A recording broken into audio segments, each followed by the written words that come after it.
हरिओम. आपल्या भगवद्गीतेच्या साप्ताहिक अभ्यास वर्गामध्ये सगळ्यांचं स्वागत.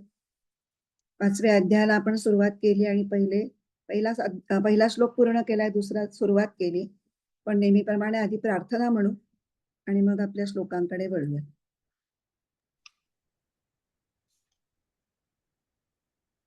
नारायणं नमस्कृत्य नरं चैव नरोत्तमं देवीं सरस्वतीं व्यासं ततो जयमुदीरयेत्.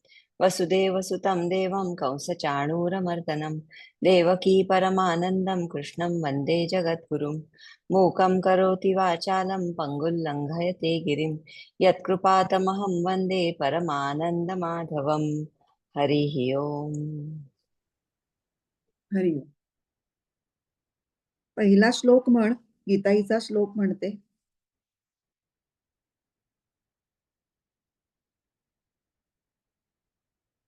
म्यूट झालीस तू. म्यूट झालीस. ओम श्री परमात्मने नमः. अथ पंचमोऽध्यायः. अर्जुन उवाच संन्यासं कर्मणां कृष्ण पुनर्योगं च शंससि यच्छ्रेय एतयोरेकं तन्मे ब्रूहि सुनिश्चितम्. अर्जुन म्हणाला, कृष्णा, संन्यास कर्मांचा तसा योगही सांगसी, दोहोत जे बरे एक सांगते मज निश्चित. अर्जुन म्हणाला की हे श्रीकृष्णा, कर्माच्या संन्यासाची आणि पुन्हा निष्काम कर्मयोगाची प्रशंसा करतो आहेस, तर या दोहोंपैकी एकच जे अगदी निश्चित कल्याणप्रद असेल तेवढंच मला सांग. हे आपण बघितलं की चौथ्या अध्यायातले जे शेवटचे श्लोक आहेत 33 ते 37 आणि पुढे 38 ते 42 ह्याच्यामध्ये जी वेगवेगळी प्रकारची विधानं झाली आहेत त्याच्यामुळे अर्जुन हा गोंधळून गेलेला आहे आणि त्याला काय करावं आणि काय नाही. तिसऱ्या अध्यायात तसा गोंधळ उडाला होता की ज्ञान का कर्म, आणि तो पटकन आपल्या फायद्याचं ऐकतोय. त्याला युद्धातनं निवृत्त व्हायची खूप इच्छा आहे, त्यामुळे तो त्या भूमिकेतून ऐकल्यामुळे त्याची तशी गैरसमजूत होतीये की आपल्याला ज्ञान संपादन करण्यासाठी कर्म सोडायला सांगतायत बहुतेक, किंवा तसं सांगावं असं काहीतरी त्याच्या मनामध्ये आहे. आणि त्यामुळे तो फक्त तो सहज आपल्याला वाटतंय तेच बरोबर असं गृहीत न धरता ते खुंटा हलवून बळकट करणे म्हणतात की, तसं तो एकदा श्रीकृष्णाच्या तोंडातून from horses mouth it should come once and for all, असं त्याची इच्छा आहे की तू एकदा सांग की कर्मसन्यास घे म्हणजे मी संन्यास घ्यायला मोकळा, युद्धातून बाहेर पडायला मोकळा. हे करत असताना त्याची अजून एक भूमिका आपण बघितली होती की ही एक जशी युद्धातनं बाहेर पडण्याची इच्छा, ही एक बाजू आहे. तसं त्याचं अजून एक दुसरं गोंधळ काय झालाय की हे दोन स्वतंत्र मार्ग आहेत. एक पूर्वेकडे जात असेल तर दुसरा पश्चिमेकडे, दोन वेगवेगळ्या दिशांना जाणारे दोन वेगवेगळे मार्ग आहेत. आणि मी आता मैं जिंदगी के इस मुकाम पे आया हूं की इधर जाऊ या उधर जाऊ असं त्याला वाटतंय. तर तसं त्या भूमिकेतून तो येतोय आणि 5वा अध्याय आपल्याला हे सांगतोय की ही भूमिका चुकीची आहे. हे कसे त्यांच्यातलं एकत्व कसं आहे किंवा ते एकमेकांना कसे पुढे घेऊन जाणारे आहेत, म्हणून त्याच्यातला आधी कर्मयोगाचा टप्पा आधीचा आणि ज्ञानयोगाचा पुढचा हे आहे, हे सांगणारा पण हा अध्याय आहे. हे आपण बघितलं. त्याच्यामध्ये कृष्ण हे याचं आपण प्लेसमेंट कशी इंटरेस्टिंग आहे ते बघितलं की एकदा कर्मांच्या संन्यासाकडे तो आकृष्ट करतोय असं अर्जुनाला वाटतंय, तो काहीच करत नाहीये. आणि एकदा त्याला वाटतंय की योगाच्याकडे आकृष्ट करतोय, म्हणून आपण शंससी पदही बघितलं होतं की शंससी हे खूप बॅलन्स साधणारं पद आहे. प्रशंससी असं म्हटलेलं नाहीये. तो स्तुती कशाची करणार आपण तेही बघितलं होतं की हेही महत्वाचं आहे तेही महत्वाचं आहे. हे आधी महत्वाचं आहे ते नंतर महत्वाचं आहे. तर मग तुम्ही कुठे आहात त्याच्यावर तुमच्यासाठी आता काय महत्वाचं आहे हे ठरणार आहे. आणि याच अँगल मधून पुढच्या ह्याच्यामध्ये श्लोकामध्ये उत्तर दिलेलं आहे भगवंतांनी. वाचू पुढचा. श्लोक. श्री भगवान उवाच संन्यासः कर्मयोगश्च निःश्रेयसकरावुभौ तयोस्तु कर्म संन्यासात् कर्मयोगो विशिष्यते.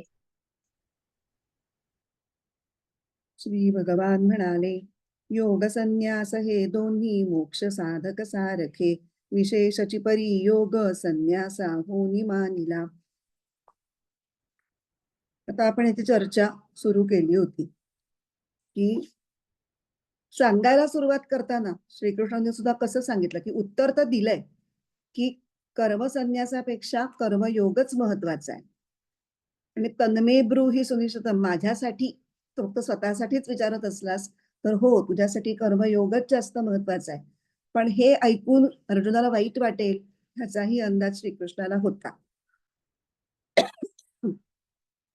त्यामुळे आधी काय वापरलं त्यांनी, आधीचं विधान ओपनिंग स्टेटमेंट काय आहे की अरे दोन्ही सारखेच महत्वाचे आहेत, दोन्ही मोक्षप्रदच आहेत. त्यामुळे त्याला जरा बरं वाटेल आणि तो ऐकण्याच्या मोडमध्ये येईल. कारण जोपर्यंत ऐकणारा हा ऐकण्याच्या मोडमध्ये येऊन अटेंटिव्ह होऊन लक्षपूर्वक ऐकत नाही आणि योग्य मनोभूमिकेतून ऐकत नाही, तोपर्यंत सांगणाऱ्यांनी किती जीव तोडून सांगितलं तरीही त्याचा काही फार उपयोग होत नाही ऐकणाऱ्यावरती. म्हणून त्याला आधी ह्या विधानामुळे की संन्यास आणि कर्मयोग दोन्ही हे निश्रेयस कर म्हणजे मोक्षच मिळवून देणारे आहेत, त्यांनी आपली जी आग्रही भूमिका होती कर्मसन्यासाविषयीची ती थोडी तो बाजूला ठेवायला तयार झाला. आणि का बरं हे असं म्हणत असतील असा विचार करायला त्यांनी सुरुवात केली. अर्जुन तशी त्यांनी सुरुवात करावी म्हणून पण हे बोललेलं आहे. इथे आपण त्याच्यानंतर काय बघितलं होतं, निश्रेयस, श्रेयस आणि निश्रेयस या दोन विचारलंय अर्जुनाने. श्रेयस्कर काय आहे ते सांग, पण सांगतायत निश्रेयस कर. निश्रेयस म्हणजे अंतिम ज्ञानमय अवस्था, ज्यालाच आपण मोक्ष म्हणतो ती. आणि त्याच्यामध्ये श्रेयस मध्ये जे जे काही म्हटलं जातं, शुभ, कल्याणकारी, जास्त चांगलं, पुण्यकारक, ते सगळं त्याच्यामध्ये समाविष्ट आहे. पण अजून 4 अंगुळ ते पुढे आहे. त्याच्यानंतर आता आपण या स्टेटमेंटचा विचार केला की संन्यास आणि कर्मयोग. संन्यास म्हणजे कर्मांचा त्याग आणि कर्मयोग म्हणजे भरपूर कर्म करणं, योग्य प्रकारे करणं. तर ह्या बरोबर ज्या विरोधी वाटतात गोष्टी त्या एकाच मोक्षाकडे घेऊन जाणाऱ्या कशा काय, त्याला आपण बघितलं होतं की अयोध्येतल्या राम मंदिराला जायचंय, रामाचं दर्शन घ्यायचंय हे ठरलं, पण कोण कुठून निघालाय. अयोध्येतल्या अयोध्येत असेल तर तो मार्ग सोपा आणि लवकर पोहोचणार आहे. पण तुम्हाला वेगळ्या गावाहून यायचं असेल तर तुम्हाला आधी त्या गावाहून अयोध्येपर्यंत येणारा एक मार्ग आहे आणि मग अयोध्येत शिरल्यानंतर राम मंदिराकडे घेऊन जाणाऱ्या मार्गाला तुम्ही लागता. तर तो अलीकडचा टप्पा आहे तो कर्मयोग आणि पुढचा आहे तो ज्ञानयोग. आणि ज्ञानयोगाला लागल्यानंतरही काही प्रमाणात कर्म हे असतंच. अयोध्येतल्या लोकांना सुद्धा राम मंदिरापर्यंत पोहोचायला थोडंफार चालण्याचे कष्ट करावेच लागणार आहे. तसं थोडंफार कर्म हे ज्ञानयोगाच्या टप्प्यात सुद्धा आहेच. त्याच्यानंतर आपण पुढचं स्टेटमेंट बघायला सुरुवात केली की तयोस्तु कर्म संन्यासात कर्मयोगो विशिष्यते, की कर्म त्या दोघांपैकी कर्म संन्यासापेक्षा कर्मयोग हा जास्त श्रेष्ठ आहे. तर त्याची कर्मयोग आणि ज्ञानयोग ह्याची तुलना आपण बघितली होती. रामसुखदासांनी आपल्याला सांगितलं होतं की पहिला मुद्दा होता कर्मयोगाशिवाय सांख्ययोगाचं अनुष्ठान होऊ शकत नाही, पण सांख्ययोगाशिवाय कर्मयोगाचं अनुष्ठान होऊ शकतं. हा पहिला मुद्दा होता. त्याच्यानंतर दुसरा मुद्दा होता की ज्ञानयोग हा एखाद्या विशिष्ट मध्येच त्याचं आचरण केलं जाऊ शकतं, पण कर्मयोग मात्र कधीही कोणीही आचरण त्याचं करायला स्वतंत्र आहे. अगदी युद्धासारखी जी बिकट परिस्थिती आहे त्या युद्धासारख्या बिकट परिस्थितीत सुद्धा कर्मयोगाचं आचरण केलं जाऊ शकतं. तिसरा मुद्दा होता की कर्तृत्व भोक्तृत्व हा संसार आहे, त्यामुळे दोघांनाही मोक्षाकडे जाणं म्हणजे संसाराशी संबंध विच्छेद करणं म्हणजे कर्तृत्व भोक्तृत्व संपवणं हे महत्वाचं आहे. मग ज्ञानयोगी कसा करतो, त्याला तीक्ष्ण बुद्धी लागते आणि प्रखर वैराग्याच्या साहाय्याने तो विचारांनी पहिलं कर्तृत्व संपवतो, म्हणजे कर्ताभाव संपवण्याचा प्रयत्न करतो. आणि कर्ताभाव संपला की ऑटोमॅटिकली भोक्तृत्व भाव संपतो. तो नियम आपण सांगितला की आधी कर्तृत्व संपलं तर भोक्तृत्व मागाहून आपोआपच संपतं. जर आधी भोक्तृत्व संपलं तर आपोआपच कर्तृत्व संपतं. ज्ञानयोगी कर्तृत्व संपवण्याचा प्रयत्न विचारांनी करतो आणि कर्मयोगी काय करतो, दुसऱ्याच्या हितासाठीच त्याच्या सगळ्या ऍक्शन्स असतात, त्यामुळे त्याचं भोक्तृत्व असं काही नसतंच आणि भोक्तृत्व नसल्यामुळे कर्तृत्वाचा त्याग आपोआपच घडतो. आणि त्याच्याकरता त्याला ज्ञानयोगाला जशी तीक्ष्ण बुद्धी लागते किंवा प्रखर वैराग्य लागतं, तसं नसलं तरीही त्याला कर्तृत्व भोक्तृत्व संपवणं हे तुलनेने सोपं पडतं. हा तिसरा मुद्दा होता. चौथा होता की कर्मयोगाचा अहम हा जास्त लवकर गळून पडतो ज्ञानयोगाच्या मानाने. कारण ज्ञानयोगी हा स्वतःसाठी साधना करत असतो आणि कर्मयोगाची प्रत्येक गोष्ट दुसऱ्याच्यासाठी असते. त्यामुळे कर्मयोगी सगळ्यांच्याच उपयोगाचा असतो, पण ज्ञानयोगी फक्त स्वतःच्या उपयोगाचा असतो. आणि चौथी ज्ञानयोगामधली प्रमुख गोष्ट ही संसाराच्या सत्तेचा अभाव करणं आणि कर्मयोगाच्या बाबतीत संसाराच्या आसक्तीचा अभाव करणं. आसक्तीवरती फोकस कर्मयोगामध्ये आहे आणि संसार नाहीच, ब्रह्म सत्यम जगन मिथ्या हे कळावं डायरेक्टली असा फोकस ज्ञानयोगामध्ये.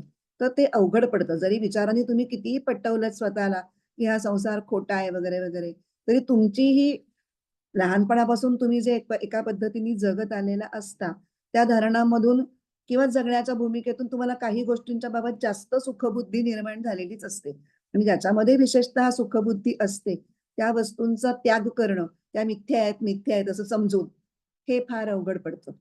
तसं कर्मयोगाच्या साधकाचा उद्देश काय असतो? दुसऱ्यांना सुख द्यायचं असतं. त्यामुळे समजा एखाद्या वस्तूमध्ये त्याची सुखबुद्धी आहे, पण ऍट द सेम टाइम त्याला कळलं की हे दुसऱ्याला दिल्यामुळे त्याला फायदा होणार आहे, तर त्याचा पूर्ण फोकसच दुसऱ्याला मदत करायचा असल्यामुळे ठीक आहे मग देऊन टाकूयात त्याला, त्याला माझ्यापेक्षा जास्त उपयोग आहे ना, असं तो चटकन म्हणू शकतो. आणि त्यामुळे कर्मयोगाच्या सरावानी आसक्ती नष्ट होते आणि आसक्ती एकदा नष्ट झाली की मग विचारांनी मिथ्यात्व सिद्ध करणं किंवा मिथ्यात्व हे स्वतःला समजावून देणं हे त्याच्यानंतरचा टप्पा असल्यामुळे जे पहिलं सांगितलं होतं की ज्ञानयोगासाठी कर्मयोग आवश्यक आहे, पण कर्मयोगासाठी ज्ञानयोग आवश्यक नाही. त्याचं कारण हेच की कर्मयोगाने आधी संसाराची आसक्ती कमी होते. आसक्ती कमी झाल्यानंतर मग हा हे खोटं आहे म्हणायला काय बिघडतं, ते जमेल तुम्हाला म्हणायला. तुमची आसक्ती तर भरपूर आहे आणि म्हणायचं मात्र खोटं आहे, मग नाही जमत ते. म्हणजे ते फारच त्रासदायक असतं. म्हणजे विचार एक सांगतायत आणि मन दुसरंच सांगतंय, तर ते त्याच्यातनं प्रत्यक्ष कृती घडायला खूप अवघड पडतं.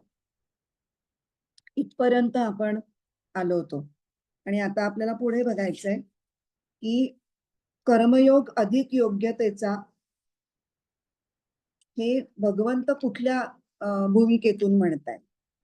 तर त्यांना असं म्हणायचंय की हे विधान मुख्यत्वे करून सर्व कुठल्याही अवस्थेतल्या साधकांसाठी, हे लक्षात घ्यायचं, ते सिद्ध पुरुषांसाठी नाहीये. कारण की सिद्ध पुरुषांचा कर्मसन्यास हा त्यांनी केलेला नसतो, तो त्यांचा झालेला असतो. आणि कर्मसन्यास ही गोष्ट करण्याची नसून ही गोष्ट होण्याची आहे. त्याच्यातली सहजता, सहज तुम्ही त्या अवस्थेपर्यंत पोहोचणं हे अपेक्षित आहे. तशी एखाद्या माडाची म्हणजे नारळाच्या झाडाची झावळी अलगद गळून पडते, त्याला काही कष्ट घ्यावे लागत नाही तसं. त्यामुळे ईश्वर प्राप्तीसाठी म्हणा किंवा ज्ञानप्राप्तीसाठी म्हणा, वेगवेगळे साधक वेगवेगळ्या टप्प्यांवर असतात.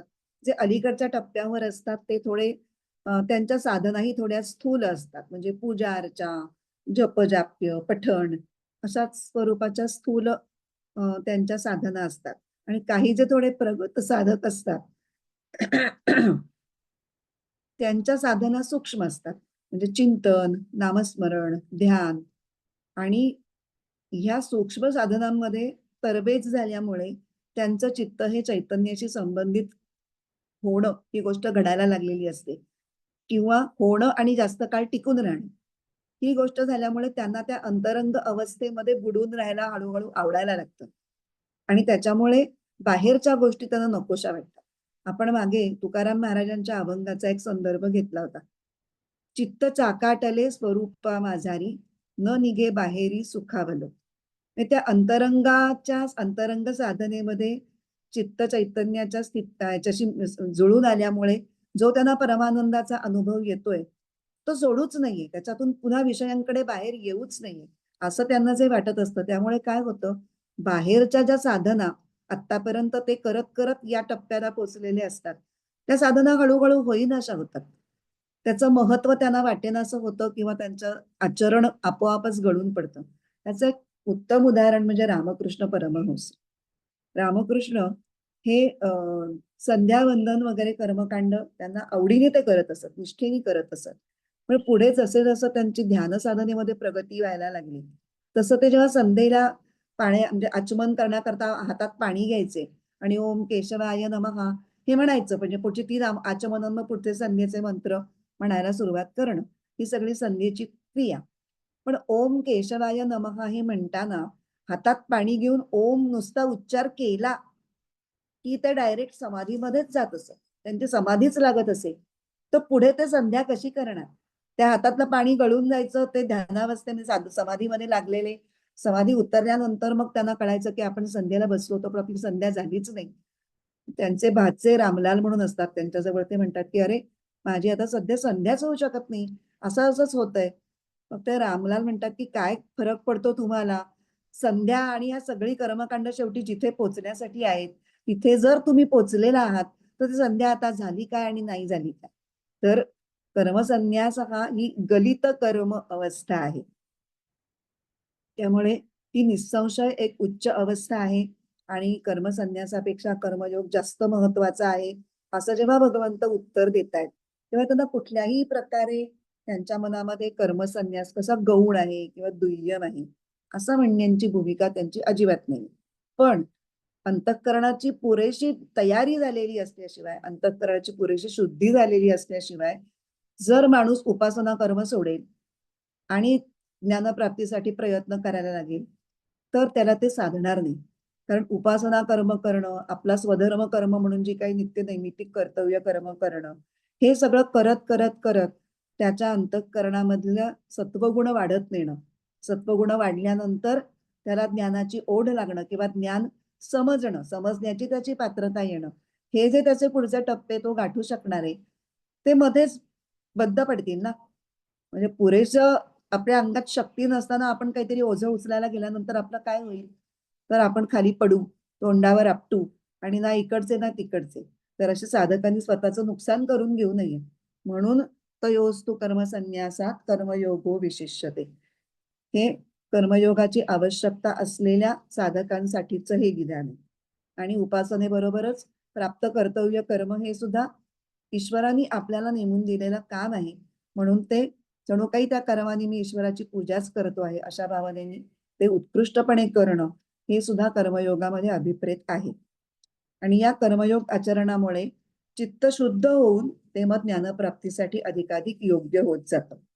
आता या श्लोकातला जो पांडव योद्धा आहे अर्जुन, तो सुद्धा वासनांनी युक्त आहे आणि त्याला त्या वासनांचा क्षय करण्यासाठी त्याला युद्धभूमीवर पराकाष्ठेचे प्रयत्न करण्याची आवश्यकता आहे. त्याच्याशिवाय चित्तशुद्धी होऊन तो ज्ञानयोगाचा अधिकारी होणार नाही. म्हणून त्याला सारखं युद्धस्व युद्धस्व असे सांगण्याचं सतत सांगतायत. तर आता कर्मानी चित्तशुद्धी होते म्हणजे नेमकं काय होतं ह्याचा आपण थोडासा विचार करूया. की मनावरती पूर्वी घडलेल्या कर्मांचे संस्कार असतात, त्या संस्कारांचे अनेक पुट चढलेली असतात किंवा रंग चढलेले असतात, मनामध्ये असलेल्या अनेक इच्छा वासना विकार यांनी ते ताणलेलं गेलेलं असतं आणि त्याच्यानुसार कर्म करण्याची एक प्रवृत्ती निर्माण होते प्रत्येक व्यक्तीमध्ये. तर ती प्रवृत्ती ज्या गुणामुळे होते त्याला रजोगुण असं म्हणतात. आणि रजोगुणामुळे ती व्यक्ती कर्म प्रवृत्त होते आणि रजोगुण हा त्या व्यक्तीला गतिमान आणि अस्थिर ठेवतो. चांचल्य चंचलता हा रजोगुणाचा एक अत्यंत महत्वाचा गुणधर्म किंवा लक्षण असं म्हणू.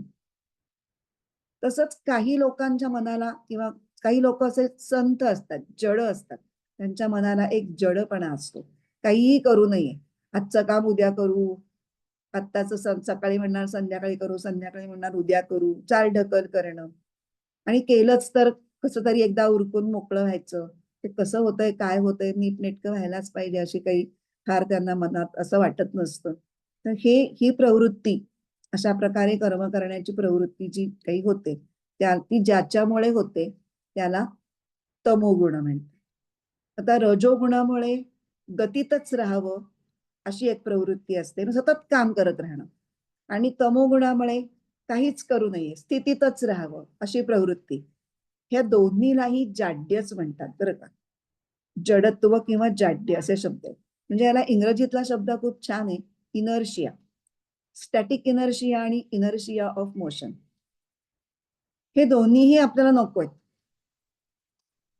सारखं गतीतच राहायचं नाहीये आणि सारखं स्थितीतही राहायचं नाहीये. कधी स्थितीत आणि कधी गतीत, आवश्यकतेनुसार ते आपल्याला करता आलं पाहिजे.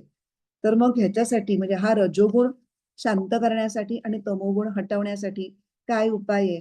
तर योग्य प्रकारे योग्य कर्म करणं हा त्याच्यावरचा उपाय आहे. योग्य म्हणजे नॉर्मली स्वधर्म हे योग्य कर्म असतं, कारण ते तुम्हाला इनहेरंटलीच सूट होणारं असतं, तुमच्या स्वभावाला अनुकूल असतं, तुम्ही ते चांगल्या प्रकारे करू शकता.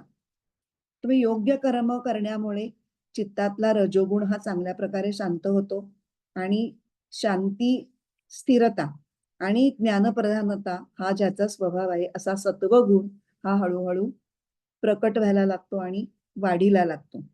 हा सत्वगुण वाढायला लागला की मग मनामध्ये चांगले भाव निर्माण होतात, मनामध्ये चांगले हेतू, सत्संकल्प आपल्या मनामध्ये निर्माण होतात आणि कोणत्याही गोष्टीचं तत्व जाणून घेण्याची प्रवृत्तीही निर्माण होते आणि ते जमायलाही लागतं. नुसतंच मला तत्व समजून घ्यावं असं वाटणं पुरेसं नसतं. ते तत्व समजायला जी बुद्धीची सूक्ष्मता असते, ती बुद्धीची सूक्ष्मता ही सत्वगुणामुळे निर्माण होते आणि मग ज्ञानाच्या प्रकाशामध्ये चित्त उजळून निघतं. ह्यालाच चित्तशुद्धी असं म्हणतात. म्हणजे योग्य कर्मांनी चित्त हे परमात्म तत्वाचं ज्ञान करून घेण्यासाठी समर्थ करणं किंवा ज्ञानाच्या योग्यतेचं स्वतःला बनवणं म्हणजे चित्तशुद्धी. पण मग ज्या व्यक्तींची चित्तशुद्धी ही झालेली नसते किंवा पुरेशी झालेली नसते असं म्हणून, त्यांना कर्मयोगाचा टप्पा सुद्धा थोडा त्रासदायक आणि कटकटीचा वाटतो, तसा तो आता अर्जुनाला वाटतोय. मग अशा व्यक्ती अर्जुनासारखी तक्रार करतात, कशाला ते युद्ध, मग त्यांनी हे होईल, त्यांनी ते होईल. पण भगवान श्रीकृष्ण सारखा गुरु आहे, त्यामुळे ते काय शिष्याची भीडभाड ठेवणार नाही, ठेवतच नाहीये. ते म्हणतात, तू आता मला विचारलायस ना, तुला कर्मसन्यासापेक्षा म्हणजे कर्म सोडून देण्यापेक्षा कर्मयोग आचरण हेच श्रेयस्कर आहे. कारण कर्तव्य कर्म हे आपल्या स्वभावानुसार आणि परिस्थितीनुसार समोर आलेलं असतं आणि ते करावंच लागतं. मग जर ते करायचंच आहे तर ते योग्य पद्धतीने करूयात, कर्मयोगाच्या पद्धतीने, की ज्याच्यामुळे त्या कर्मातून पुढे उपभोगाची वासना वाढणार नाही किंवा अहंकार डोकं वर काढणार नाही. अशा उदात्त भूमिकेतून जर तेच कर्म जे तुम्हाला कंपल्सरीच आहे, येणं केनं प्रकारेनं करावंच लागणार आहे, ते जर तुम्ही चांगल्या पद्धतीने केलं तर तुमची कर्मप्रवृत्ती उत्तम प्रकारे शांत होते. आणि इथे कर्मयोग सांगण्याचा अजून एक हे की जोपर्यंत रजोगुण तुमच्यामध्ये शिल्लक आहे किंवा प्रबळ आहे असं म्हणून, तसेच तीनही गुण सगळ्यांच्या मध्ये नेहमी असतातच. नष्ट झाला म्हणजे अगदी शून्य असं नाही होऊ शकत आणि असं होऊन चालतही नाही. तिन्ही गुण आपल्याला वेगवेगळ्या पद्धतीने लागतातच. पण सत्वगुणाचं प्राधान्य असणं आणि त्याला रजोगुणाचं पुरेसं पाठबळ असणं ही आयडियल कंडिशन आहे आणि तमोगुण अत्यल्प प्रमाणात. तर रजोगुण अजून पुरेसा शांत झालेला नाही आणि त्याच्यामुळे ती जी कर्मप्रवृत्ती जी आहे ती अजून पूर्णपणे शांत झालेली नसताना जर तुम्ही कर्मसन्यास करायला गेलात, म्हणजे वरवरून कर्माचा त्याग करायला गेलात, तर काय होतं, प्राप्त कर्तव्य जे करायला तुम्ही अपेक्षित आहे ते तुम्ही सोडून दिलं, म्हणजे ते तर गेलंच आणि तुम्ही दुसरंच काहीतरी भलतं चुकीचं करता की जे अपेक्षित नाहीये आणि त्यामुळे तुम्ही पुन्हा जास्त जास्त कर्मबंधनामध्ये अडकायला लागता. आणि म्हणून अर्जुनाचा स्वभाव क्षात्र होता, क्षत्रिय होता. त्याच्या क्षात्र धर्माला स्वधर्माला अनुकूल असं युद्ध करणं आणि ते युद्ध सुद्धा तो धर्माच्या बाजूने लढणारा होता. तो काही अधर्माच्या बाजूनी कौरवांसारखा लढत नव्हता. धर्मयुद्ध खेळताना धर्माच्या पक्षामध्ये तो लढणारा होता. तर तेच युद्ध त्यांनी करून त्याच्या वासनांचा क्षय झाला असता, म्हणून त्याला युद्ध करण्यासाठी प्रवृत्त करतायत. कारण आतापर्यंत अर्जुनाने सर्व सोडून घेऊन रानावनात जाऊन एकांतात दीर्घकाळ तपश्चर्या केली होती. म्हणजे आता तो काही पहिल्यांदाच तपश्चर्याला गेला असता असं नाही, पण तेव्हा जो तपश्चर्याला गेलेला होता ते कुठल्या मोटिव्हनी गेला होता?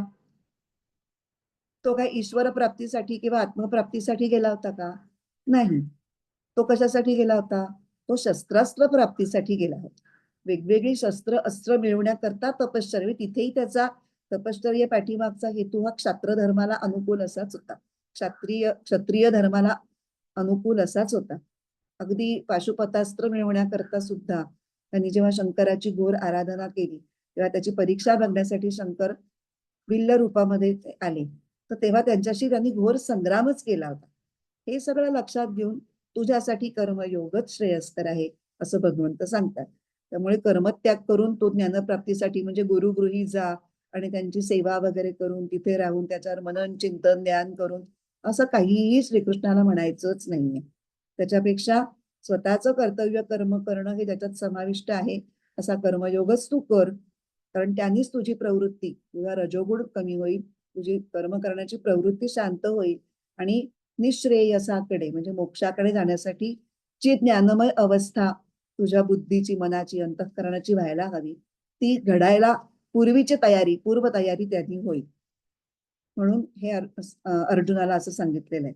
आता अर्जुनासारखा जर आपल्यालाही कधी प्रश्न पडला की कर्मसन्यास का कर्मयोग, तर झोपेतून उठल्यानंतर आपण त्याची टेस्ट घेऊ शकतो. मी झोपेतून उठल्यानंतर लागलीच मला वाटतं का की मी आत्मा आहे, मला काही वाटत नाही, मी अमुक आहे मी तमुक आहे, मला आज हे करायचंय ते करायचंय, हे झाल्यानंतर ते होईल, असेच जोपर्यंत विचार आपल्या मनात येत आहेत तोपर्यंत आपल्या सगळ्यांसाठी कर्मयोग हाच उत्तम मार्ग आहे असं भगवंत इथे ठासून सांगतायत. म्हणजे आपल्याला उपासनांचा जर कधी उपासना करू नाहीये, कर्तव्य कर्म करू नये, तर तो आपला तमोगुण वाढल्याचं लक्षण आहे, आपली ज्ञाननिष्ठा वाढल्याचं लक्षण नाही. तेव्हा उगाच आपण आपल्याला फसवू नये आणि कर्म योग्य पद्धतीने करावं. आता पुढचा जो श्लोक आहे त्याच्यामध्ये अर्जुनाच्या मनामध्ये जे संन्यासाचं काल्पनिक चित्र आहे, कर्मसन्यासाबद्दल त्याच्या ज्या चुकीच्या कल्पना झालेल्या आहेत, ते काल्पनिक चित्र संन्यासाचं पुसून भगवान एक वेगळीच टर्म आता इव्हॉल्व्ह करणार आहेत. ते वाचू आपण. तिसरा श्लोक वाचू. ज्ञेयः स नित्यसन्न्यासी यो न द्वेष्टि न काङ्क्षति निर्द्वन्द्वो हि महाबाहो सुखं बन्धात् प्रमुच्यते.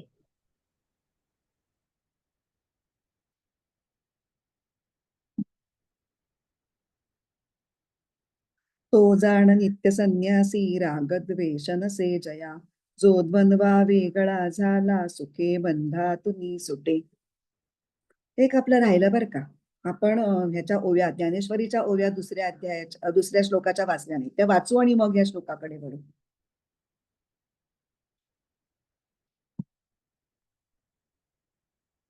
ओव्या 15 ते 18.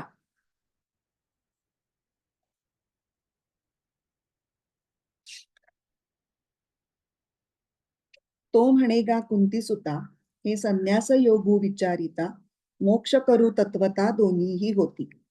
श्री भगवंत म्हणाले, बा अर्जुना, कर्मसन्यास व कर्मयोग यांचा विचार केला तर दोन्हीही मोक्षप्राप्तीचेच मार्ग ठरतात.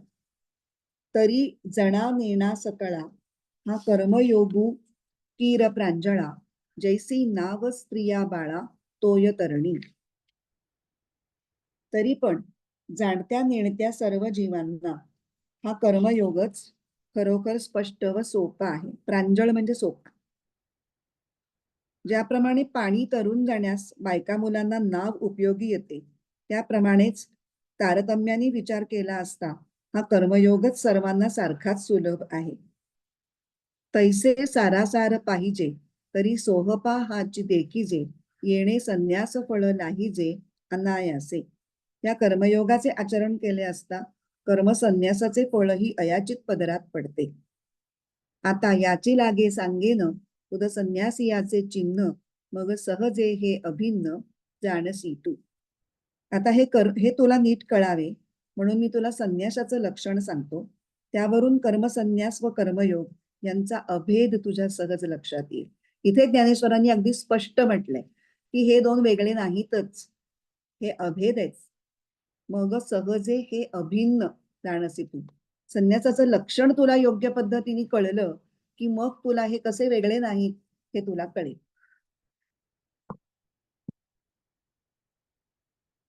आता आपण आधी अन्वय पदच्छेद आणि अन्वय अर्थ बघूया. ज्ञेयः सहा नित्य संन्यासी यः न द्वेष्टी न कांक्षति निर्द्वंद्वः हि महाबाहो सुखम बंधात प्रमुच्यते. हे महाबाहो, ही महाबाहू हे पराक्रमी अर्जुना, यहा न द्वेष्टी, जो द्वेष करत नाही, न कांक्षती, इच्छा धरत नाही, सहा नित्य संन्यासी, तो नित्य संन्यासीच ज्ञेयः ही समजणे योग्य आहे. निर्द्वंद्वः सुखम बंधात प्रमुच्यते, द्वंद्वापासून सुटलेला असा पुरुष सुखपूर्वक संसार बंधनातून मुक्त होतो. पुन्हा एकदा फक्त मराठी अर्थ वाचूया. हे महाबाहू अर्जुना, जो द्वेष करत नाही आणि जो इच्छाही धरत नाही, तो नित्य संन्यासीच समजणे योग्य आहे. कारण द्वंद्वापासून सुटलेला असा पुरुष सुखपूर्वक संसार बंधनातून मुक्त होतो. आता इथे या श्लोकामध्ये भगवंत कर्मयोगाला श्रेष्ठ म्हणण्याचं कारण अधिक विस्तृतपणे आणि तपशीलवार म्हणजे डिटेलमध्ये सांगतायत. अर्जुनाच्या मुखातून आलेला संन्यास, संन्यास या शब्दापासून या 5व्या अध्यायाची सुरुवात झालेली. आणि या श्लोकात भगवंतांच्या मुखातून आलेला जो शब्द आहे नित्य संन्यासी, तो या 5व्या अध्यायाचा जो काही पूर्ण विषय आहे त्याचा गाभात जणू काही एक्सप्लेन करणारा असा तो शब्द आहे. आणि हा नवनिर्मित म्हणजे भगवंतांचा स्वतःचा खास शब्द आहे. हा कुठेही आतापर्यंत वेदांतात आलेला नाहीये. नित्य संन्यासी हा शब्द हा गीतेचा शब्द आहे. भगवंतांनी स्वतः निर्माण केलाय आणि भगवंत त्याची व्याख्या सुद्धा करतायत. स्वतःच सांगतायत की नित्य संन्यासी म्हणजे काय. ज्ञेयस्स नित्य संन्यासी, तर नित्य संन्यासी हा गीतेचा विशेष शब्द आहे. आणि कुठेही केव्हाही आणि कोणत्याही परिस्थितीत जे बदलत नाही त्याला नित्य म्हणतात. बरोबर. असं नित्य काय आहे? परमात्म तत्व. मग त्या परमात्म तत्वाशी चित्तयुक्त झाल्यामुळे इतर काहीही धरून ठेवण्याची प्रवृत्तीच उरलेली नाही. आणि उपभोग आणि मान्यता ह्या ज्याच्यातून कायमच्या निघून गेलेल्या आहेत अशी अंतःकरणाची ठेवण, घडण म्हणजे संन्यास. आणि ती स्थिती ज्याची नेहमीच असते, नित्य असते, तो नित्य संन्यासी. त्याच्यामध्ये कुठेही प्रत्यक्ष काम न करण्याविषयी काहीच म्हटलेलं नाहीये. बरोबर संन्यास नाहीये. ही सगळी आंतरिक लक्षणं आहेत. तर इथे नित्य संन्यासी व्यक्तीची 3 मुख्य लक्षणं या श्लोकात सांगितली. न द्वेष्टी, न कांक्षती आणि निर्द्वंद्व. पहिला आपण द्वेष्टी, योन द्वेष्टी या तुकड्याचा विचार करूया. जो कशाचाही द्वेष करत नाही. द्वेष हा शब्द आपण मराठीमध्ये ज्या पद्धतीने वापरतो की नाही तसा इथे घ्यायचा नाहीये. असंही आता आपण रागद्वेष या शब्दांची पुष्कळ कॉन्व्हर्संट झालेलो आहोत. पण दुर्योधन कसा पांडवांचा द्वेष करत होता, तो द्वेषाचा एक प्रकार झाला.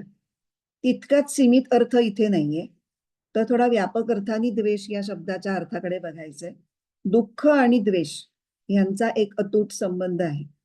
एखाद्या गोष्टीचा परिणाम आपल्या शरीर, मन, बुद्धीच्या ठेवणीला प्रतिकूल असल्यामुळे असल्याचं जे एक जाणवतं, आपल्याला जाणीव होते की नाही हे बरोबर नाहीये, ते दुःख. आणि मग अमुक गोष्टीमुळे दुःख झालं हे अंतःकरणामध्ये नोंदवलं जातं. आणि हे दुःख पुन्हा निर्माण होता कामा नये अशा प्रकारचा जो त्याला एक शिक्का मारतो किंवा शेरा जोडतो प्रतिकूलतेचा, त्या प्रतिकूलतेला द्वेष म्हणतात. त्यामुळे द्वेषाची व्याख्या कशी केलेली आहे? दुःखानुशयी द्वेषः, दुःखामागोमाग त्याला जोडूनच जो येतो तो द्वेष. आणि मग हा द्वेष लहान मोठे दुःखद प्रसंग, घटना, वेगळ्या वेगळ्या दुःखद परिस्थिती याच्यातून निर्माण होत असतो.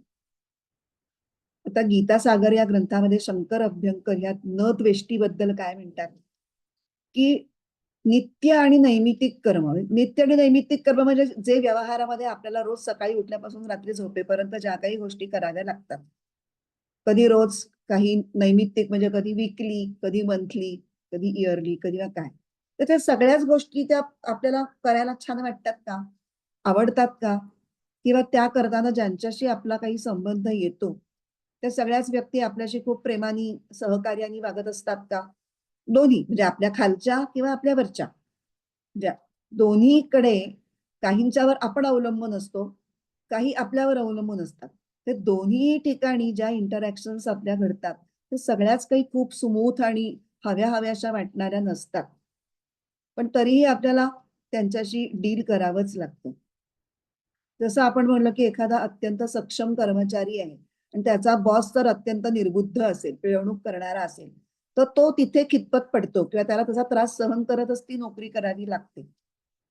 आता असे जेव्हा प्रसंग निर्माण होतात तेव्हा गीतेच्या तत्वज्ञानाचं अधिष्ठान ज्या व्यक्तींना नसतं त्या अशा वैतागतात, उद्वेग येतो त्यांना.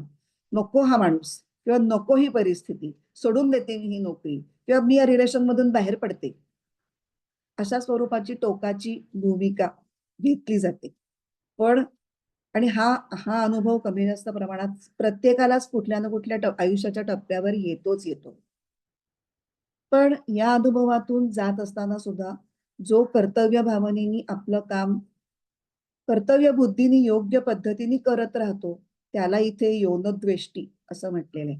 तो त्या प्रसंगात इन्व्हॉल्ड असलेल्या क्रियांचा, पदार्थांचा किंवा एखादी कामच आपल्याला आवडत नाही खरं म्हणजे, पण ते येऊन गळ्यात पडलेलं असतं आणि ते करण्याशिवाय गत्यंतर नसतं. मग ते योनद्वेष्टी पद्धतीने केलं तर आपल्यालाच सुखकारक होणार आहे. द्वेष करून, तडफड करून, चिडचिड करून ते करायचंच आहे, करावं लागणारच आहे. मग योनद्वेष्टी या भूमिकेतून जर आपण करायचा प्रयत्न केला तर आपलीच तडफड, चिडचिड कमी होईल. तर योनद्वेष्टी म्हणजे जो अशा प्रकारचं प्रतिकूल काम किंवा प्रतिकूल परिस्थिती हँडल करताना कर्तव्य भावना त्याची टिकून राहते किंवा आपल्या कर्तव्याचा त्याला द्वेष वाटत नाही किंवा अनुकूल घडलं तर तो खुशारकीही मारत नाही. तो योनद्वेष्टी या संज्ञेला पात्र ठरतो.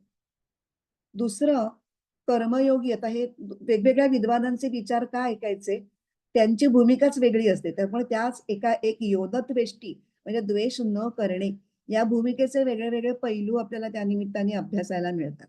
ही शंकर अभ्यंकरांची जी आता आपण भूमिका ऐकली ती आपल्याला प्रत्यही म्हणजे डे टू डे लाईफ मध्ये इम्प्लिमेंट करण्याच्या दृष्टीने खूप उपयुक्त आहे.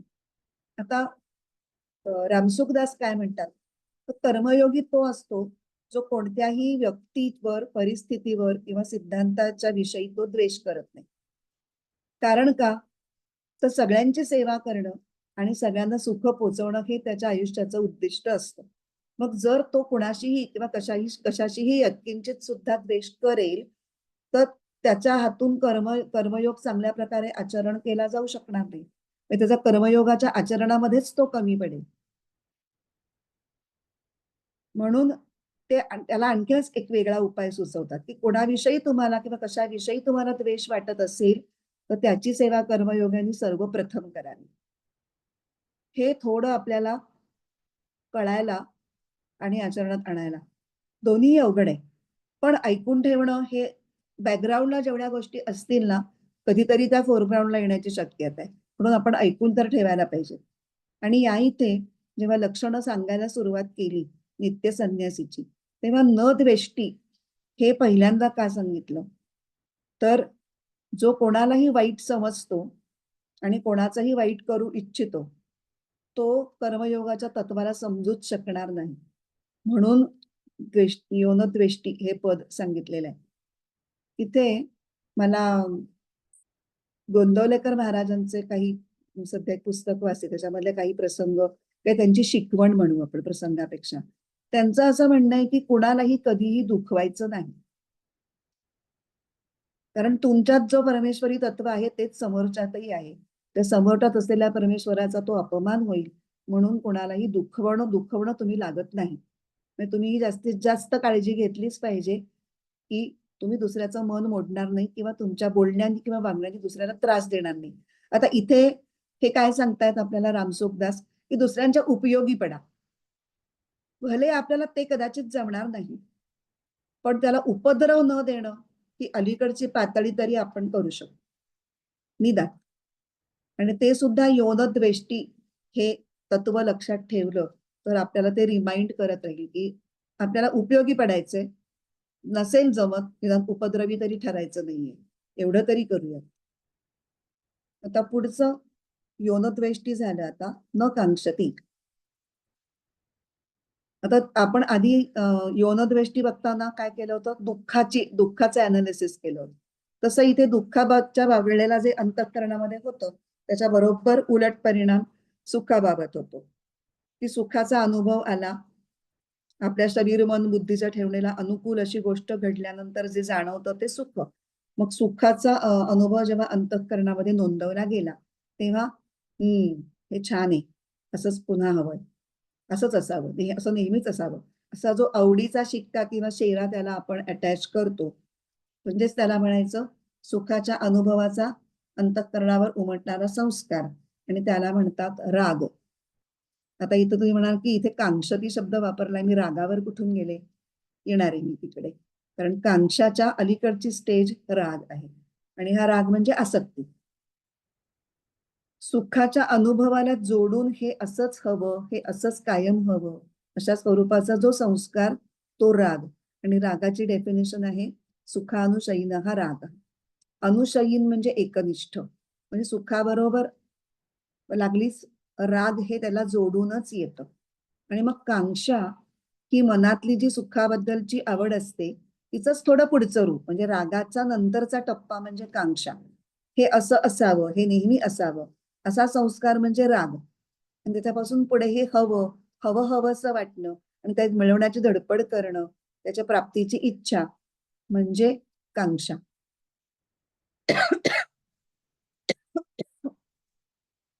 म्हणून ते कांक्षती म्हटलंय, तर म्हणजे द्वेष्टीच्या मुळाशी द्वेष आहे आणि म्हणजे दुःख आहे, आणि कांक्षतीच्या मुळाशी राग आहे म्हणजे आसक्ती आहे.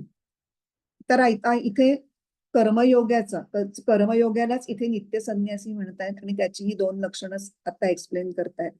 तर कर्मयोगामध्ये आता ह्याच्याच विषयी आपण पहिल्यांदा रामसुखदासांचं, रामसुखदास न कांक्षतीकडे कसं बघतात हे आपण आता बघणार आहोत. ते म्हणतात की कर्मयोगामध्ये कामनेचा त्याग हा मुख्य आहे. 18व्या अध्यायातल्या दुसऱ्या श्लोकामध्ये सरळ सरळ संन्यासाची व्याख्या केली आहे. काम्यानाम कर्मणाम न्यासम संन्यासम कवयो विदुः. काम्य कर्मांचा त्याग म्हणजेच संन्यास असं ज्ञानी लोक म्हणतात किंवा समजतात. ज्ञानी लोकांची धारणा संन्यासाबद्दलची काय आहे? कवया हा म्हणजे कवी नाही, ज्ञानी लोक. काम्य कर्म म्हणजे याच्यातून मला अमुक अमुक हे कर्म करून मला हे मिळवायचे, अशा सगळ्या कर्मांचा त्याग म्हणजेच संन्यास असं म्हटलेलं आहे. मग कर्मयोगी हा कोणत्याही व्यक्तीची, पदार्थाची किंवा परिस्थितीची कल्पना करत नाही, सॉरी कामना करत नाही. तर कामनेचा त्याग आणि परहित यांच्यामध्ये घनिष्ठ संबंध आहे. निष्काम होण्यासाठी दुसऱ्याचं हित करणं हे आवश्यक आहे. दुसऱ्याचं हित केल्यामुळे कामनेच्या त्यागाविषयीच आपली कपॅसिटी वाढते किंवा सामर्थ्य आपल्याला प्राप्त होतं. सतत जेव्हा आपण दुसऱ्याला उपयोगी पडतोय का नाही असा विचार करत राहू, तेव्हा आपोआप काहीतरी आपल्याला त्याच्यासाठी सोडावं लागेल.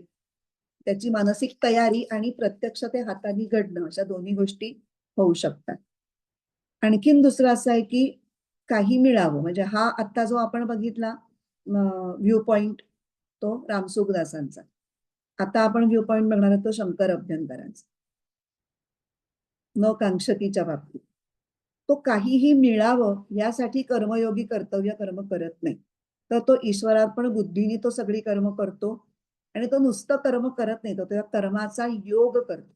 म्हणजे काय करतो, त्या कर्मात तो आपलं जीव ओततो, आपलं चित्त ओततो, आणि आपलं कर्म करताना तो अत्यंत तल्लीन होऊन जातो. आठवत आहे आपण आपण आधी जे काही बोललोय त्याच्यातलं काही गोष्टी आठवत आहेत का तुम्हाला, हे मी बोलतेय तेव्हा?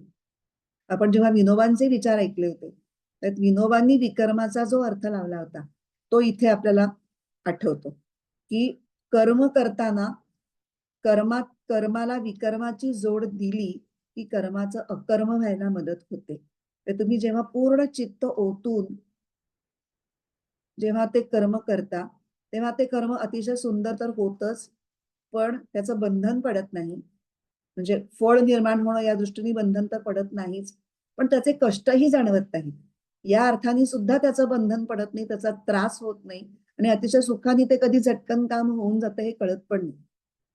आणि ह्या कर्माचा योग होण्याच्या काही काही जर उदाहरणं बघायची झाली तर जेव्हा गायक जेव्हा आपल्या स्वर साधनेमध्ये तल्लीन होऊन झालेले असतात तेव्हा त्यांच्या कर्माचा योग झालेला असतो. किंवा एखादा शिक्षक एखादी संकल्पना समजावून देण्यामध्ये रंगून गेलेला असतो, किंवा एखादा चित्रकार चित्र काढण्यामध्ये तल्लीन झालेला असतो, तेव्हा त्याच्या कर्माचा योग झालेला असतो. त्याला त्याच्यात काहीही मिळवायचं नसतं, तो फक्त स्वांतः सुखाय ती गोष्ट करत असतो. एखादी संकल्पना छान समजावून सांगितल्यानंतर फक्त त्याला आंतरिक समाधान मिळतं. त्याला काही लागली दुसऱ्या दिवशी उत्तम शिक्षक म्हणून कोणी सर्टिफिकेट देणार नसतं, किंवा चित्रकाराचंही चित्र लागली दुसऱ्या दिवशी उत्तम किमतीला विकलं जाणार आहे असं त्याची इच्छाही नसते. इच्छाही नसणे म्हणजे न कांक्षती. आता इथे आपण हे बघितलं, न द्वेष्टी आणि न कांक्षती. आता नित्य संन्यासी हा न द्वेष्टी आणि न कांक्षती अशा स्वरूपाचा का असतो हे बघायचं. आता न द्वेष्टी शब्दातून आपण बघितलं की द्वेष आणि कांक्षती या शब्दातून राग ह्याचं इंडिकेशन झालेलं आहे. तर कर्मयोगाचा संन्यास हा रागद्वेषाच्या त्यागातून होत असल्यामुळे तोच खरा आंतरिक संन्यास किंवा तोच खरा संन्यास. आणि खरा संन्यास तो जो आतून झालेला असतो. वरवर दिसणाऱ्या संन्यासाला गीता खरा संन्यास म्हणतच नाही.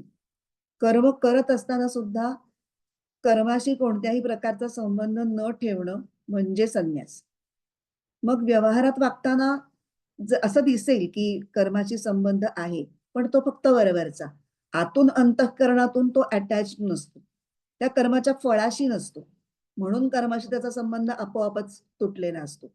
आणि संन्यास म्हणजे संसाराशी संबंध तुटणं, म्हणजे संसाराला चिकटलेलं असण्याचा, ज्याला आपण आसक्ती किंवा लिप्तता म्हणतो, त्या लिप्ततेचा पूर्ण अभाव म्हणजे संन्यास. आणि कर्मयोगाच्या ठिकाणी रागद्वेषच नसल्यामुळे संसाराशी लिप्तता नसतेच, आणि म्हणून कर्मयोगी हा नित्य संन्यासी आहे. कर्मयोगी हा म्हणजे नित्य संन्यासी ही एक ज्ञानी व्यक्ती आहे, आणि ती आहे त्या स्थितीचा स्वीकार करून वर्तमान काळात जगणारी व्यक्ती असते. ती फार भूतकाळामध्ये रमत नाही. समोर आवश्यक असेल, ज्या ज्या स्थितीमध्ये तो असेल त्या त्या स्थितीत जे जे करणं आवश्यक असेल ते तो व्यवस्थित मन लावून करेल. आणि ते करताना तो त्या कर्मामध्ये बुडलेलाही असेल, पण ऍट द सेम टाइम त्याचं चित्त स्वतःच्या चैतन्य स्वरूपाशी सुद्धा जोडलेलं असतं. म्हणजे तो देहबुद्धीवर न राहता आत्मबुद्धीमधून ते काम उत्तम प्रकारे करू शकतो. आणि याच्यामुळे तो पूर्वीच्या घटना संस्कार ह्याच्यामध्ये तो घोळत राहत नाही, आणि फळाची अपेक्षा नसल्यामुळे तो भविष्य काळात पण डोकवत नाही.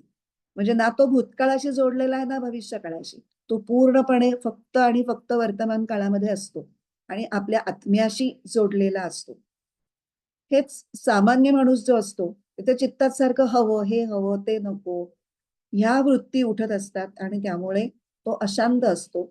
आणि नित्य संन्यासी मात्र शांत आणि प्रसन्न असतो, कारण की त्याचा नित्य संन्यास ही गोष्ट वृत्ती स्वरूप नाही.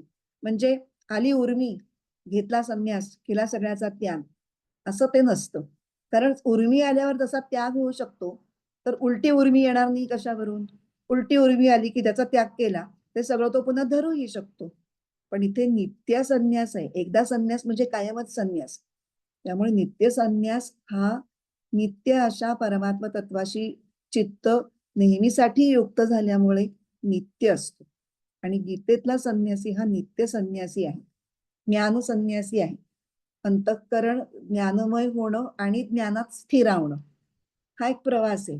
आणि ज्याचं अंतःकरण ज्ञाननिष्ठ म्हणजे ज्ञानात स्थिरावलेलं आहे असा तो नित्य संन्यासी आहे. याची दोन लक्षणं न द्वेष्टी आणि न कांक्षती ही आतापर्यंत सांगितली. आणि आता तिसरं लक्षण निर्द्वंद्व, हे स्वतंत्रपणे आपण त्याचा विचार करणार आहोत. तर खरं म्हणजे हा विचाराला सुरुवात झालेलीच आहे. निर्द्वंद्वचं आपण आता पुन्हा वेगळं विवेचन करणार आहोत.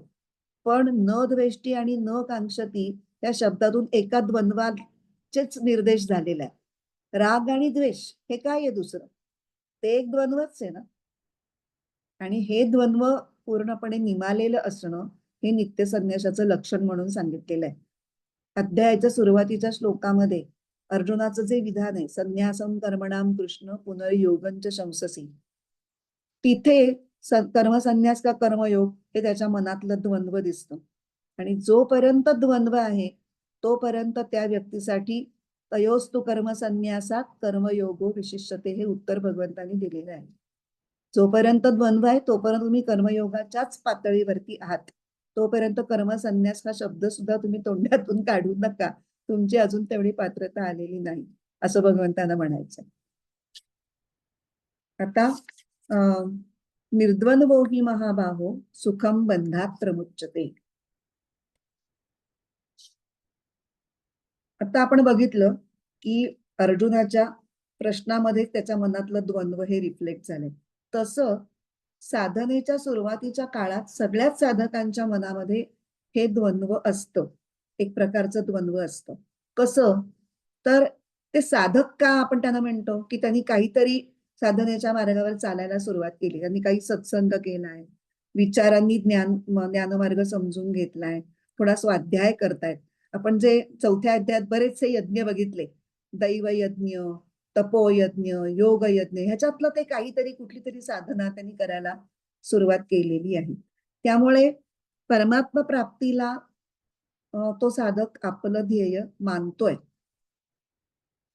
पण अजून तो साधक लेव्हलला किंवा सुरुवातीच्या टप्प्यामध्ये असल्यामुळे तो व्यवहारात पूर्ण अलिप्त राहणं वगैरे त्याला जमलेलं नाहीये. ती सुरुवात आहे. त्यामुळे त्याची जी स्वतःची इंद्रिय किंवा मन आहेत त्यांची स्वाभाविक आवड किंवा स्वाभाविक ओढ कशाकडे आहे तर ती विषयांच्या उपभोगाकडे किंवा विषयांच्या संग्रहाकडे आहे. कारण लहानपणापासून किंवा साधनेच्या मार्गाला लागेपर्यंत त्याचं जे काही आयुष्य गेलेलं आहे त्याच्या अंतःकरणावर संसाराचं महत्व चांगलं ठसलेलं आहे आणि त्याच्यामुळे तो अनेक वर्ष भोगतोय, दुसऱ्याकडून सुखाची अपेक्षा करतोय. अशा पद्धतीचं जीवन आतापर्यंत त्यांनी जगलेलं आणि अजूनही तो काही प्रमाणात जगतोय. त्याच्यामुळे संसारातले वेगळे विषय, वस्तू, पदार्थ, व्यक्ती ह्यांच्याविषयी महत्व बुद्धी त्याची अजून पूर्णपणे गेलेली नाही. उलट काही वेळा ती काही प्रसंगी वाढते सुद्धा. म्हणून मग त्याच्या वागण्यात द्वंद्व कसं येतं तर त्याला एकीकडे तर परमात्म ज्ञान हवंय, आत्मज्ञान हवंय, आत्मज्ञानासाठी प्रयत्न करावेत असं त्याला वाटतं आणि दुसरीकडे तो अधूनमधून विषयांच्या संग्रहाकडे किंवा विषयांच्या उपभोगाकडे खेचला जातो. त्याच्याही नकळत सवयीने, सरावानी. ऍट द सेम टाइम म्हणजे तो जरी खेचला गेला मग तो खेचला गेल्यावर तो तेच करत बसतो का? मध्येच त्याची विवेकबुद्धी जागी होते. कारण त्यांनी सत्संग केलेला आहे, स्वाध्याय केलेला आहे, थोडीफार साधना केलेली आहे. त्या साधनेच्या संस्कारामुळे तो ते भोगही असे शांतपणे भोगू शकत नाही. त्याला मध्येच अरे हे काय करतोय आपण, हे बरोबर नाहीये, ही पण एक त्याला जाणीव होते आणि ती त्याला टोचायला लागते की आपण विषयांचा भोग घेतोय. म्हणजे इकडे तर भोग घ्यावासाही वाटतो आणि तो भोग घेताना तो सुखानी पण घेऊ शकत नाही. अशा प्रकारच्या द्वंद्वामध्ये तो साधक हा त्याला काय म्हणतो द्वंद्वामध्ये असल्यामुळे तो असा फार अस्थिर झालेला असतो, चंचल झालेला असतो. आणि जोपर्यंत हे द्वंद्व असतं तोपर्यंत त्याचा जीवभाव, अहमभाव हा टिकून असतो. म्हणून मग या द्वंद्वातून बाहेर पडण्यासाठी आणि परमात्मा प्राप्तीचा उद्देश दृढ ठेवण्यासाठी हे पण फार महत्वाचं आहे ना. कधी कधी तुम्हाला शंका येते की आपल्याला खरंच हे सगळं करायचंय का? आपण साधना वगैरे सुरुवात केली आहे, फार काही एन्जॉय होत नाहीये ते, तर आपल्याला खरंच या मार्गाने पुढे जायचंय का आपलं छान आपल्या इतर मैत्रिणी जसं नॉर्मल जीवन जगतायत तेच बरं आहे याच्यापेक्षा? हे सुद्धा एक द्वंद्व एका बाजूला कधी कधी आपल्याला सतावतं की आपण खरंच हे करणं योग्य, whether we should pursue it further or not, असं आपण एक आपल्याला कधी कधी विचार त्रास देतो. तर तेव्हा हा निश्चय दृढ राहण्यासाठी की नाही मला जरी आता जमत नसलं तरी परमात्मा प्राप्ती हेच माझं ध्येय असायला हवं आणि ते मला तो निश्चय मला पक्का ठेवायचाच आहे. तर मग साधकांनी काय काय त्याच्या जोडीला करायला पाहिजे, अजून मनाची धारणा कशी असायला पाहिजे किंवा काय निश्चय केले पाहिजे. तर मला कितीही सुख, आराम वगैरे भोग मिळाले तरी मला त्यांचा मनाच्या पातळीवर स्वीकार करायचा नाही. तर त्यांचा उपयोग मला इतरांच्या कल्याणासाठी कसा जास्त करता येईल हा विचार मला नेहमी करायचा आहे. म्हणजे मला हे मिळालंय तर मी कधी याचा त्याग पण करू शकले पाहिजे, इथपर्यंतच त्याच्या उपभोगामध्ये रमायचंय. हे हवंय आणि ह्याच्याशिवाय मी जगूच शकणार नाही, इतकी जर तुम्ही त्याच्यामध्ये आसक्त असाल तर विचारांनी तुम्हाला त्याचा त्याग करण्याची शक्ती तुमच्यामध्ये आणायला लागेल. ठीक आहे, मला फार ह्याचा हे आवडतंय का, ती उचलून देऊनच टाकूयात कोणाला तरी. इतके दिवस मी या गोष्टीचा आता उपभोग घेतला आणि आता माझ्या असं लक्षात आलं की मी याच्यात फार गुंततीये. बघूयात तरी त्यागाने काय होतंय.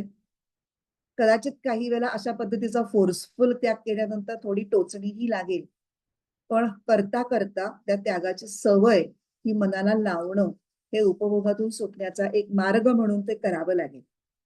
हे रागद्वेषाच्या पलीकडे जाण्यासाठी गरज, कारण मी आवडतं म्हणून मी करते आणि मी असंच करणार. मला ही गोष्ट आवडत नाही पण मी ही करू शकते. एक छोटं एक्झाम्पल देते. शिबिरांना वगैरे जेव्हा आपण जातो तर त्यावेळेला खूप साधक असतात आणि सगळ्याच शिबिरांची ठिकाणं ही काही अशी पॉश वगैरे नसतात. काही आश्रम हे नुकतेच उघडलेले असतात, ते बिचारे त्यांच्या त्यांच्या सगळ्या गोष्टींसाठी झगडत असतात. तर काही सुखसोयी तुम्हाला कमी असू शकतात. तर साधक म्हणून जेव्हा आपण तिथे जातो तेव्हा आपण काय भूमिकेतनं विचार करायला पाहिजे. मला तिथेच, मी कशासाठी तिथे जाते, मी काय सुखासीनता उपभोगायला जाते का, मी ज्ञान मिळवायला जाते. मग ते 4 दिवस मला समजा खाली गादीवर झोपावं लागलं, मला कॉट मिळाली नाही, मला चाललं पाहिजे ते. नाही नाही, कॉट शिवाय माझं शक्यच नाही, मला अमुकच हवं, हे 4 दिवस तरी आपण बाजूला ठेवू शकतो का. तर आपण साधक बनवण्याच्या लायकीचे तरी आहोत. जर आपण हे सगळं छान असेल, 5 स्टार आणि उत्तम व्यवस्था असेल तरच आम्ही येऊ शिबिराला, हे जर आपण म्हणणार असू, मग भले आपल्याला माहितीये की वक्ते खूप चांगले आहेत, ते खूप उच्च लेव्हलचे म्हणजे काय सिद्धच आहेत म्हणू आपण, अनुभवी आहेत, आपल्याला त्यांच्याकडनं कमालीचं ज्ञान मिळणार आहे, पण मी नाही ह्याच्याशी कॉम्प्रोमाइज करू शकत. थोडीही अस्वच्छता मला चालणार नाही, थोडीही मला हे चालणार नाही. अरे तुझ्या घरात तू स्वच्छता आणि सगळं करतेच आहेस, 4च दिवसांचा प्रश्न आहे आणि हे ऍट द कॉस्ट ऑफ दिस तुला काय मिळणार आहे. मग तुझा फोकस काय असायला हवा.